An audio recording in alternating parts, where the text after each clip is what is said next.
Hey guys, section of violence here. Let's get into it. Uh, let's get into PFL first quickly. We'll run through it because I didn't make a video. Last night I was really upset. I was just beside myself. We'll get into why. But yeah, just a lot of reckless betting yesterday that really screwed with me. Well, 2 days ago technically because I'm making this at almost 2 a.m. on Sunday. So yeah. Okay. So first we had Impa and Corey. I didn't get to see the first round. Actually, I didn't get to see much of the second either. From what I saw, though, Impa was landing the better shots, getting the ground control, reversing Corey's attempts at grappling. It was a really good performance by Impa. Great win. Um, Ty Flores versus Delon Monte. Delon Monte, he's got about maybe half of a round of cardio, and then he's not done, but he's not going to push the pace. And Ty Flores isn't great, but he can push a pace. And for his frame, he doesn't look it, but he's pretty strong. He picked up Delon Monte, got him down a few times. Good conditioning from Ty Flores, kept pushing the pace. Um, and yeah, he won the fight, dominant, 29-28. And we got the plus 600 decision prop. Nice, easy. First Flores of the night decision prop we cash. This was a 3-unit play too, so that was awesome. So moving on, we had Gabriel Alves Braga versus Jesus Pinedo. This was a really good fight. The start was Jesus Pinedo getting his legs chopped off and pieced up a little bit by Braga. But near the end of that round, he started to find his range and he started landing a few good shots, but his leg was visibly compromised. So I made a live bet in the second round after the flurry of Pinedo, thinking that that was his last flurry, and I got Braga at dog odds. So fortunately, um, I made a pretty substantial bet too, so that was pretty stressful. So then once Pinedo got like pretty handled in that second round, the odds swifted pretty heavily to Braga. So I took that opportunity to arbitrage, and I got Pinedo at a plus 250, I think, plus 300, and I got to profit off this fight plus 7 units. So I can't complain about that. Great cash on my part. Yeah, I saw my chance and I took it. So I'm happy about that. Especially because this fight I couldn't even find the betting lines. I had to go on DraftKings. So that's awesome. Good win for me. Moving on, we had Alejandro Flores versus Daniel Torres. I had Flores by decision or Torres early, and yeah, Flores by decision. What do you know? He gets the job done. Torres, yeah, he's fighting all these guys off of I don't even know where, and he's not bad or anything. He's not that good, and he hurt Flores on one occasion, but he just didn't have the urgency to follow up, or maybe he just didn't see it. I don't know, but the difference it was night and day between Jesus and Daniel. Those are the two question marks on the card, and Jesus showed his worth. Daniel did not. Good win for Alejandro Flores, and second Flores cash. Really happy about that. Moving on, we had our one of our locks of the card, Josh Silveira, taking on Sam Key. Sam Key is awful. He is he is really bad, and Josh Silveira proved it. He just ran through him like nothing, and yeah, Josh Silveira, great win, and on to the next. Uh, we have Martin Hamlet versus Mohammed Fakhreddin. Now, I thought Mohammed Fakhreddin was actually somewhat decent. I didn't know that he would get submitted so easily. Turns out he is absolutely past his. He got subbed by a neck crank on a guy with no jiu-jitsu. That's all you really need to know. Um, Trains out of Florida, so you think he has good training partners, but guess none his size, because freaking Martin just ran through him. And I expected Martin to dominate him in that first round. I just didn't understand how Fakrdin didn't have the defensive awareness to push up or try to fight the hands, or didn't do any of that. He just tried to punch and yeah. Anyways, rough performance from Fakrdin. Cash Martin, but I had him by decision and I had the over, so that sucked. But it is what it is. My cat's gonna want to give me a second. Ugh. Come on, cat. I'm gonna leave the door open so in case the other fucking cat wants to leave. I'm at home, so getting some work done while I'm at home. Sorry, Zuckerberg. I'm trying not to get fined. Don't want to nip slip. But yeah, yeah. Let's see. We got Bubba Jenkins versus Chris Wade. Boy, was that a war. Now I look like I'm wearing a blanket. Anyways, yeah, Bubba Jenkins, man. Um, he's leveling up by the year. Great performance by Bubba. He's on his badmentings. He's a he's a dangerous fighter, man. And oh, sorry, I got an itch on my foot. Okay, got it. Bubba's dangerous, and he's training with good guys. Um, what are you doing? I just kicked you out. No, no, no, no. Go. Try to shoot. Anyways, sorry guys. So yeah, we had Batman Jenkins. Man, did he put on a good performance. He avenged his loss to Chris Wade. Uh, man, that was a good win. Chris Wade is, especially after he handled himself after Bubba lost. Bubba was praying and he was screaming at him while he was praying. It's kind of classless, if you ask me, and that was great karma. Um, Bubba's a good guy. Good win for Bubba. I'm really happy for him. Yeah, definitely was interesting though. Definitely made it interesting that some. Hey, cat, stop it! Stop it! It's definitely an interesting division, that's for sure. Chris Wade, I think his time's passed. Let's see what age he is. 35. Yeah, seems like he's seeming like he's done. Where this was his final run. I don't think he'll be returning next season. Um, yeah, that's it. Good job, Bubba. Oh yeah, I live bet Bubba. Took the opportunity to live bet Bubba. Cashed me 20 units. Uh, Made up for the 3.7 units I lost with Wade. So that was good. Well, 4 units. And yeah, next up we had Movlid Kaibalayev. What do you know? Kaibalayev did not show up. He did well with the wrestling, but that was about it.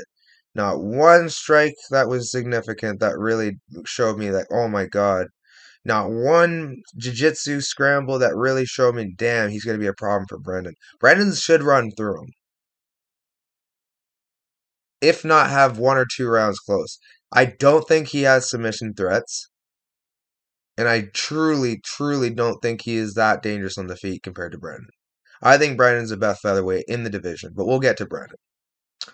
Movlid had a very lackluster performance against Rio Jokudo, someone who got submitted real easy by Bubba Jenkins. Not saying Bubba Jenkins is bad, but come on.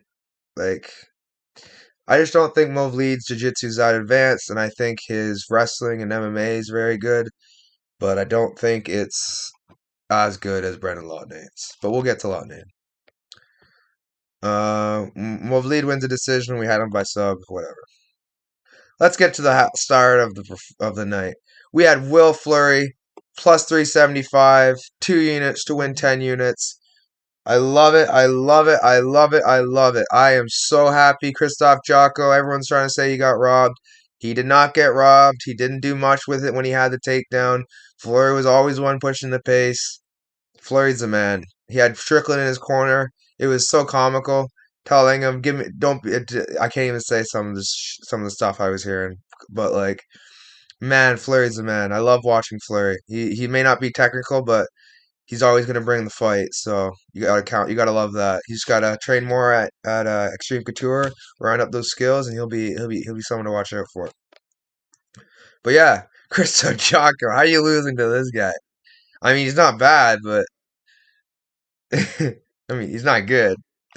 So yeah, Kristaps Jocko showing how really high level these UFC guys are.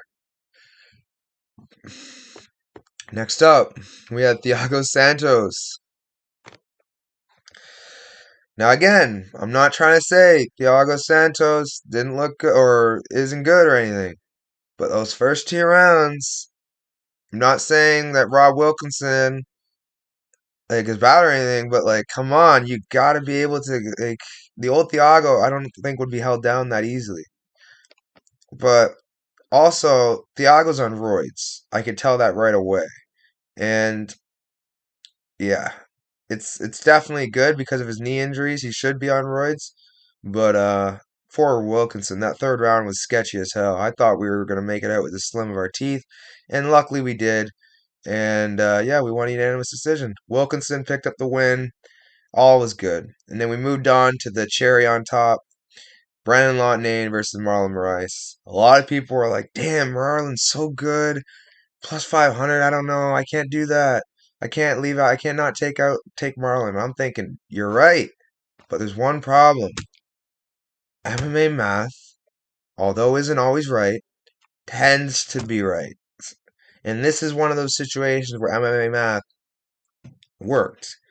Lotnane starched um, Shaymon Moraes, and he would do it again. Marlon Moraes wrestle humped Moraes for 2 rounds and then gets starched in the third round. How do you think he is going to handle Brandon Lotnane for 3 rounds? Brandon Lotnane's pace makes me nauseous watching. His cardio is next level. Marlon Moraes is not ready for the flurry that is Brandon Lotnane. And he's not just fast. He packs a shot. He's powerful too. And I didn't even think Marlon was gonna last till round 2. I thought Marlon was gonna get chinned early or chinned, so at some point. Marlon did pretty good, man. He came out. He had no legs going into round 2, and he came out like a bat out of hell. And he tried.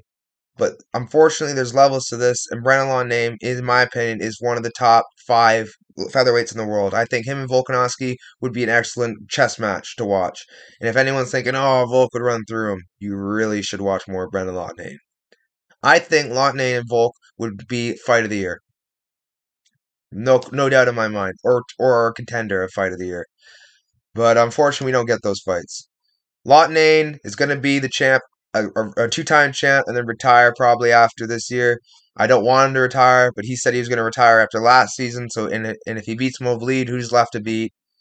So, I really, really, really hope that he's maybe signed with the UFC on a big contract. 2-time PFL champion, beat a 20-0 Russian, Marlon Moraes, all these high-level guys. Come on, you guys, you got to give the guy his dues. I think Brandon Lotnane is going to be a really household is going to be a household name before his career is done. If he leaves the PFL, if he stays in the PFL, he could just be one of those guys that are like, damn, if I wish he could have fought this guy, and then it would have cemented it. But I'm always going to know Brandon Lotnane is at that level. He is very, very good.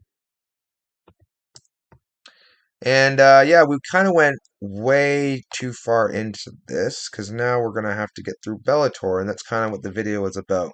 So we're going to have to make this half and half because that's the only thing that's fair. Anyways, guys, we cashed over 57 units on the night. What do you know? Great night. Yeah. Other than that, after cashing 57 units, we also cashed a little bit of a CFFC after we screwed up a little bit yesterday. So a little bit happy about that. Not too happy though. More content. But yeah, let's see Bellator, the probably the most painful night of the year. Let's get right into it. Start at the bottom. So we had Maria Henderson as a prediction, Mackenzie Stiller as a bet. What do you know? I said by sub Stiller. She gets a sub. Mackenzie Stiller, I knew she was dangerous. I knew she was going to be a problem. I just didn't think it would be that easy. And Maria Henderson, given she kind of gave it to her going for that heel hook, but I think it was going to happen anyways. The striking wasn't going great, and the power was there. The difference was there. She was much stronger than Henderson. Good win for Stiller, and kind of beat a can crusher. So that's sorry to anyone who bet a lot on her. That's on Henderson. That's hard to watch. Sorry, I have a lot of like congestion. It's been a process getting through this video. But anyways, over 1.5 was a sweat of the century with this fight. Bryce Meredith versus Brandon Carrillo. I love you, Carrillo. You hung in there till literally 40 seconds.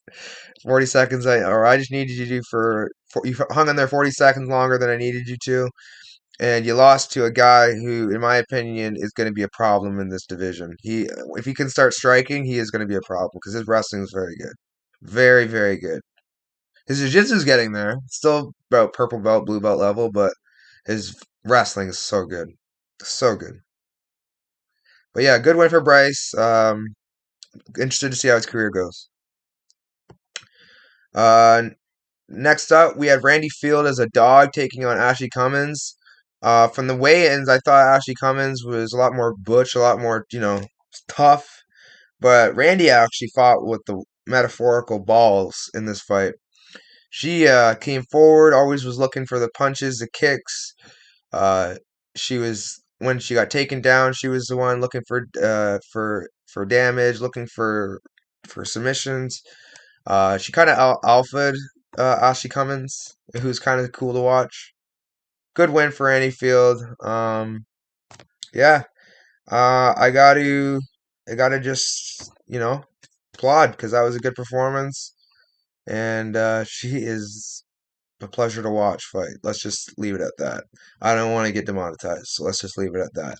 And she is a very, very, very, very, very attractive woman. I'll just leave it at that. Vladimir Tokov versus Lance Gibson Jr. Okay, so here's when the night started getting weird. I was really high on Lance Gibson Jr. Was an undefeated fighter coming out of Canada. Uh, really has a good wrestling base, good striking already, and he's fighting a guy who, in my opinion, had a 1 KO win over a 1-4 fighter. The rest of the guys, like Daniel Scatizzi, he took to a unanimous decision. J.J. Wilson, he lost to a split decision, and I bet J.J. Wilson in that fight. The thing about Tokov is he is just not that good. But again, it's a fight. Anyone can get caught. And unfortunately, we got caught here. In the first round, Lance Gibson Jr. got caught. Really, really unfortunate. He's a way better fighter, in my opinion. He just got caught. Yeah. Really, really unfortunate. This was definitely his toughest opponent to date. But he was just as good. And he was training under a great team, too. It was really unfortunate to watch. Definitely going into the next week fight with his stepmom, Julia Budd. She's fighting Pacheco. Definitely gonna send some bad energy to Pacheco to Budd. So hopefully Pacheco can capitalize off that. I almost stuck right negative 350, but I have a rule negative nothing over negative 300 from now on or for forever. Because unless it's like really obvious live betting opportunity, but you know what I mean. Live betting's a little different. Anyways, guys, let's get into the next one. We had Lucas Brennan versus Josh San Diego. So yeah, Josh San Diego, yeah, he was everything I thought he was after the weigh-ins and more. He's a can. No, not a can, but not not good. I'm not gonna call him a can. But Lucas Brennan is very good at jiu-jitsu, but MMA is still very sus. Um, yeah, he's just really, really good at jiu-jitsu. When you're dry, it seems like that happened. Josh San Diego picks up the L. Kind of screwed up with the opening lines there, but it is what it is. You win some, you lose some. Moving on. We had uh Joey Davis versus Jeff Creighton. We had the over here, which cast a plus almost 800 parlay. We had the over 1.5. So that cash for 5 units. And then we had Davis by decision for plus 600. And what do you know? The split decision goes to Creighton due to the Joey Davis literally holding him. I wish I could say he did something else but hold him. He did absolutely nothing. And in that third round was really, really doing nothing. And unfortunately for my boy Joey, he didn't get the decision. And a hometown crowd guy, he got a decision. Joey Davis is on going to be on a fade list for the next time being, or at least on he's going to be on a different list. Good win for Jeff Creighton. Sarah Collins versus Pam Sorensen. You kind of start seeing a trend after here. Some just straight shit that I should have seen that I didn't. Pam Sorensen is terrible. She says she's a black belt. I don't know if I believe it. Yeah, she got scarf holded. I mean, it is a judo signature move, but like, look at the girl she's beating. 0-6, 2-0. That's the best win. Like, what am I gonna do with it? She's fighting girls 9-5 who's faced girls like Kat Singanu, Arlene Blanco, Felicia Spencer. Round 4 took her to submit her. She's beat UFC level fighters. Jessica Rose Clark, Elena Costello, or beat a PFL vet, Elena Costello, whatever her name is. Caitlin Young. Is she, like, it is what it is. We didn't get the decision. I screwed up here. This was all on me. Dogger passed with women's MMA when it comes to Bellator. That's just going to be an underwritten rule. Unless there's a real case for a favorite, but the only clear case got stuffed in the first round, so that shows you how much I know. Anyways, let's move on from this disaster. Mandel Nallo versus Adam Piccolotti.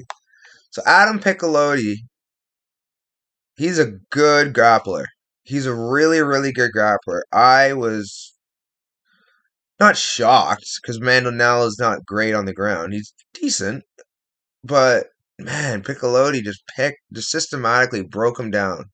And in the third round, just man, it was bad. Nalo just he couldn't stop fighting off chokes, and eventually had to submit. It was exhausting watching, and Nalo's credit to Nalo for sticking in it for so long. But yeah, fortunately, man, there's just levels to this, and he's just not there yet. Good win for Adam. Unfortunate for Nalo. Next up, we hit the over, and a guy who, let's see, in his fighting career, has ever had a finish in his life besides himself. Oh, okay. So he got a KO win over 0-0 Casey Yates. Okay. He KO'd a 3-3 Adam McGurk, and he KO'd a 1-1 Ray Sawyer. He got TKO'd or pun knocked out by Tonio Galvino,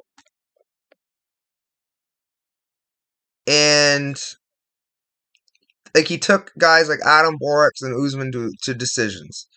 Now in my head, I'm thinking, okay, now he's fighting guys like Bryce Logan. He beats Bryce Logan. I'm like, okay, he's good. He should beat Kaliis Lota. He beats Kaliis Mota. But then he fights Nick Brown. Nick Brown fought Mandel Nallo. In my opinion, a much better striker than Mike Hamill. But the thing about MMA is, when you're always worried about a takedown threat, sometimes you're not always thinking head kick or something really nice with the striking. And that's kind of what Mike Hamill did. He caught him with his hands down, and head kick, beauty. And that's all she wrote. It wasn't like a straight knockout. He obviously had to follow out with some shots. But Nick Brown, man, really needed the over. That really sucked. Just kind of set the tone for the night. what was about to happen. Really, really unfortunate. Yeah, really rough. That's all. I didn't even want to recap this, but I had to. So let's get on with it. Mike Hamill picks up the win. That's the only good part about it. Moving on, we had Christian I don't know if this will get me demonetized, but the disgraced Christian Edwards loses by 10 finger guillotine choke, a move that only white belts get caught in. Unless that's your go-to move. And Rakeem Cleveland is, I mean, that could be his go-to move. I doubt it, but anyways, Christian Edwards wins the first round easily. Could have finished him if he actually put out energy, but that was probably smart that he didn't because he would have got finished in the second round if he did. Um, Goes to the third round. Could have gone to Rakeem. I thought he won that round, but it could have gone to Rakeem. All he needed to do was survive the third round to maybe steal a decision or get a takedown. But the thing with Christian Edwards is he was shooting so high. When you're going against a guy with the as poor takedown defense as Rakeem Cleveland, not that he's absolutely terrible. Like he's better than Sam K. I'm not going to put him in the category of Sam K. But he is not good. You should be able to get him down. And once you get him down, he's not getting up unless you make a mistake. And Christian Edwards proved that he is no better than a blue belt at best. And he dove at him chest to chest every time. And it was an easy stuff. He never even had to bend over to stuff it. Rakeem Cleveland had the easiest takedown defense of his life because Christian Edwards just wouldn't shoot at the hips. It was unfortunate to watch. He didn't want to hit the legs. He was too tired. He couldn't get the body lock takedown he got in the first.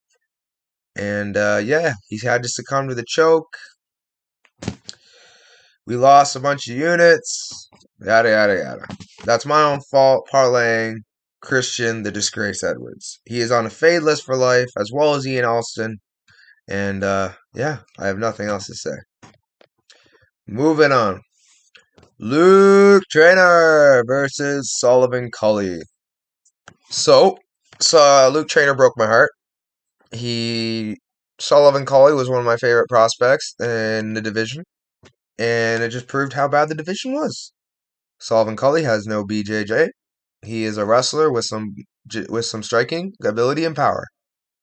I didn't realize how limited he was until someone. I'm not saying Luke Trainer's bad. He everything Cully is good at, Luke Trainer isn't good at.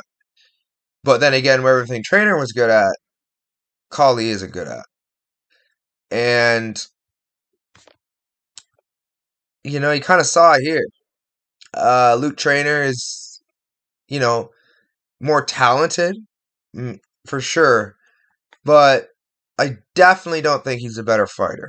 But he won. So good for Luke Trainer. Bad decision making on my part. The dog was screaming to me all week. Could have taken it. Got better odds too. But yeah, woulda, coulda, shoulda. Kind of the story of this card. Moving on. Archie Cogden riding the ship, getting back on track. Wins in the first round by KO. Justin Montalvo, he just gets too caught up with getting hit with shots and then going, like he's a scrapper, and I gotta love the guy. He scraps, but he has a bit of a Terrence McKinney where he's like really glued to his phone, and he's like always he's a millennial. You know what I mean? Like he's not yet mature enough to be a professional fighter. He's still talented. Like he can still beat a lot of guys. It's just you can't beat guys like Archie Colgan with his maturity. It's just not going to hold up. He's going to get hurt because he's not training like you're supposed to for a guy like Archie. Archie's like a dangerous fight, and you got to be like the best you've ever been. And he was not the best he's ever been.